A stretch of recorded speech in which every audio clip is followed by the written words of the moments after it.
नमस्कार, मैं doctor Gayatri, assistant professor political science, SPC government college Ajmer. द्वितीय वर्ष राजनीति विज्ञान में हम ऑनर्स राजनीति विज्ञान के 8th पेपर यानी भारत में लोक प्रशासन में बजट के बारे में पढ़ रहे थे, तो जिसमें हमने बजट का फॉर्मिंग हमने देख लिया था और उसके बाद अब हम बजट की संसद में किस प्रकार से स्वीकृति होती है उसके बारे में देख रहे थे। आज जो हमारा टॉपिक है वो है बजट का क्रियान्वयन, एग्जीक्यूटिव किस प्रकार से किया जाता है बजट को, उसके बारे में हम लोग आज चर्चा करेंगे। केंद्रीय बजट जब संसद द्वारा पारित कर दिया जाता है तब फिर से उसे लागू करने की कार्रवाई प्रारंभ होती है और इस प्रक्रिया में मुख्यतः 2 सिद्धांतों का पालन किया जाता है। पहला सिद्धांत, बजट क्रियान्वयन विनियोग अधिनियम के अनुरूप होना चाहिए। दूसरा, बजट क्रियान्वयन से संबंधित सरकारी मशीनरी पूर्ण निष्ठा और कुशलता से कार्य करने को प्रेरित होनी चाहिए। इन 2 सिद्धांतों के परिप्रेक्ष्य में बजट क्रियान्वयन में 5 प्रक्रियाएं सम्मिलित की जाती हैं जो निम्न हैं। जैसे में सबसे पहली हम बात करेंगे वो है वित्तीय साधनों का एकत्रीकरण, फिर है एकत्रित साधनों का संरक्षण और वितरण, और फिर है वित्तीय साधनों का वितरण, सरकारी आय व्यय का लेखा, अंकेक्षण और प्रतिवेदन। तो सबसे पहला जो है कि वित्तीय साधनों का एकत्रीकरण, वित्त विधेयक में प्रस्तावित कर प्रस्तावों के अंतर्गत सर्वप्रथम संभावित आय प्राप्ति का अनुमान करना होता है तथा उसके बाद वसूली का कार्य किया जाता है। आय प्राप्ति के अनुमान लगाते समय उच्च स्तर के स्वय विवेक की आवश्यकता होती है, जबकि वसूली करने वाले व्यक्तियों से उच्च किस्म की निष्ठा, ईमानदारी तथा सुनिश्चितता की अपेक्षा की जाती है। मतलब इसमें ये कहना चाहते हैं कि जो संभावित आय है कि जो हमें प्राप्त होगी कर के माध्यम से, टैक्स के माध्यम से, उसकी वसूली किस प्रकार की जाएगी और वसूली करते समय ईमानदारी भी होनी चाहिए, इसको भी सुनिश्चित किया जाएगा। आय स्रोतों के मूल्यांकन तथा वसूली का कार्य वित्त मंत्रालय का राजस्व विभाग करता है। आय स्रोतों के मूल्यांकन और वसूली का कार्य वित्त मंत्रालय का राजस्व विभाग करता है। सभी प्रत्यक्ष करों को लगाने और उनकी वसूली संबंधी मामलों को केंद्रीय प्रत्यक्ष बोर्ड देखता है, जबकि केंद्रीय उत्पादन शुल्क और सीमा शुल्क लगाने और उसकी वसूली का जो कार्य है वो केंद्रीय उत्पादन शुल्क और सीमा शुल्क आदि के कार्य क्षेत्र के अंतर्गत आता है।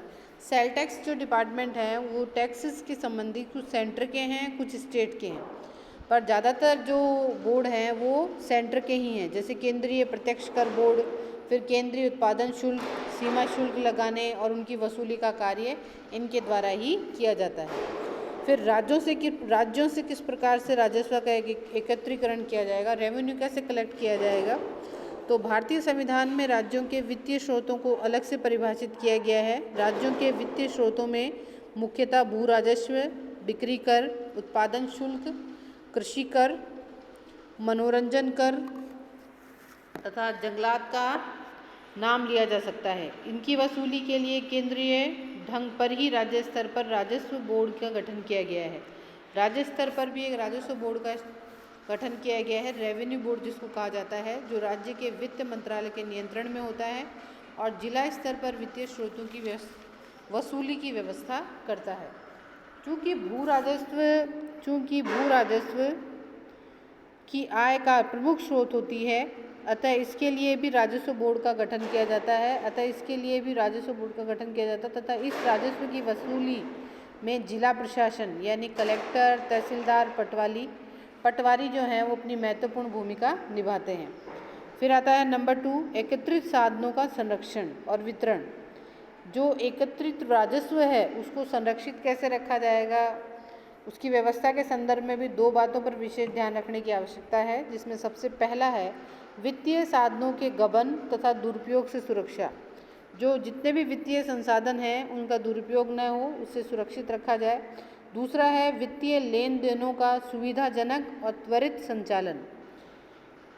जो एकत्रित स्रोतों एकत्रित कोषों के संरक्षण तथा वितरण के लिए भारत में राजकोष व्यवस्था प्रचलन में है। ये राजकोष जिला तथा तहसील स्तर पर सरकार की ओर से भुगतान स्वीकार करते हैं तथा सरकार के नाम भुगतान भी करते हैं।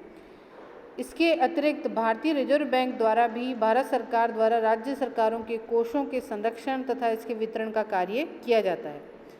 तो जो भी जितने भी तरह के कोष हैं उनके संरक्षण और वितरण के लिए राजकोष व्यवस्था प्रचलन में है। अब राजकोष के जिला और तहसील स्तर पर सरकार की ओर से भुगतान स्वीकार करते हैं तथा सरकार के नाम से भुगतान करते भी हैं।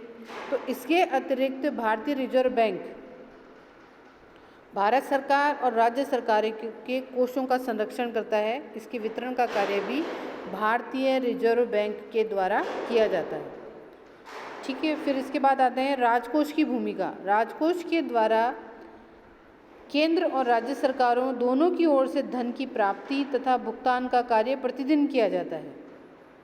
दोनों के लेखों की अलग दोनों के लेख अलग अलग रखे जाते हैं। उप राजकोष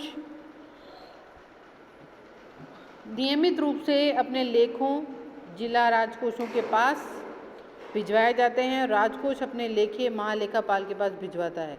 इस प्रकार राजकोष व्यवस्था भारतीय वित्तीय व्यवस्था का एक आधारभूत कड़ी है। मैंने आपको डायग्राम में ये समझाया है कि वित्त मंत्रालय जो है वो डायरेक्ट कंट्रोल में रहता है महालेखापाल। मतलब वित्त मंत्रालय के पास जो भी आय और व्यय के स्रोत भेजे जाते हैं, जो अनुदान की मांगों से संबंधित जो भी बातें भेजी जाती हैं वो सब महालेखापाल के पास जाती हैं, ऑडिटर जनरल के पास जाती हैं। विभागाध्यक्ष होता है, त्वरित अधिकारी होता है और ये महालेखापाल ये ही देखने का काम करता है कि राजकोष से जो व्यय किया जा रहा है वो व्यय सही किया जा रहा है या नहीं किया जा रहा है, क्या उसमें कुछ खामियां हैं या उसमें दुरुपयोग किया जा रहा है। सरकारी पैसे का अगर दुरुपयोग हो रहा है तो उसकी मॉनिटरिंग का जो काम है वो महालेखापाल के द्वारा किया जाएगा। इसमें देखिए एरो बना के मैंने समझाया है कि महालेखापाल डायरेक्ट राजकोष से रिलेटेड है और राजकोष महालेखापाल से रिलेटेड है। तो फिर हम इसके बाद आते हैं कि सरकारी आय और व्यय का लेखा यानी धन का पुनर्विनियोजन। विधानमंडलों द्वारा स्वीकृत धन राशियों को संबंधित विभाग द्वारा बजट प्रावधानों के अनुसार प्रत्येक वित्तीय वर्ष की समाप्ति से पूर्व 31 मार्च तक खर्च करना होता है। ये हर विभाग का एक टारगेट होता है कि उन्हें 31 मार्च तक जो भी पुराना बजट आया है उसको खर्च करना होता है, अन्यथा अनुदान की स्वीकृति समाप्त हो जाती है। परंतु यदि किसी विशिष्ट अनुदान की किसी एक मद से धन बच जाए, अगर किसी विशिष्ट अनुदान की किसी एक मद में धन बच जाए तो दूसरी मद में अधिक खर्च हो जाए तो विभागाध्यक्ष को एक सीमा तक स्व विवेक का उपयोग करते हुए धन का स्थानांतरण करने का अधिकार भी प्राप्त होता है। मतलब जो भी सरकारी कार्यालय है उस सरकारी कार्यालय को जो वित्तीय वर्ष के दौरान आय या खर्चे का बजट मिलता है, उस बजट में किसी एक में कम खर्च हुआ है, किसी एक में ज़्यादा हुआ है, तो विभागाध्यक्ष को ये अनुमति दी गई है कि वो चाहे तो उस खर्चे को वहाँ से विनियोजित कर सकता है। इसलिए मैंने यहाँ लिखा है सरकारी आय व्यय का लेखा यानी धन का पुनर्विनियोजन भी किया जा सकता है। ये उसका विशेषाधिकार है, विभागाध्यक्ष ऐसा कर सकता है। फिर आता है वित्तीय कोषों का लेखांकन। वित्तीय कोषों का लेखांकन तो अभी जो आज हमने पढ़ा है उसमें हमने बजट के क्रियान्वयन के प्रोसीजर को देखा है, जिसमें सबसे पहले तो वित्तीय साधनों का एकत्रीकरण किया जाता है, यानी जो भी टैक्सेस लिए जाते हैं उन टैक्सों के बारे में स्रोतों को जाना जाता है और उसका मूल्यांकन किया जाता है और उसको बेहतर तरीके से लागू करने की कोशिश की जाती है।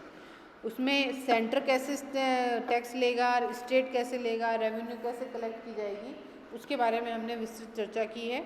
फिर उसके बाद हमने बात की है एकत्रित जो साधन हैं उनका संरक्षण वितरण किस प्रकार से होगा, उसमें राजकोष की क्या भूमिका होती है, महालेखापाल की क्या भूमिका होती है, इसके बारे में भी हमने चर्चा की है।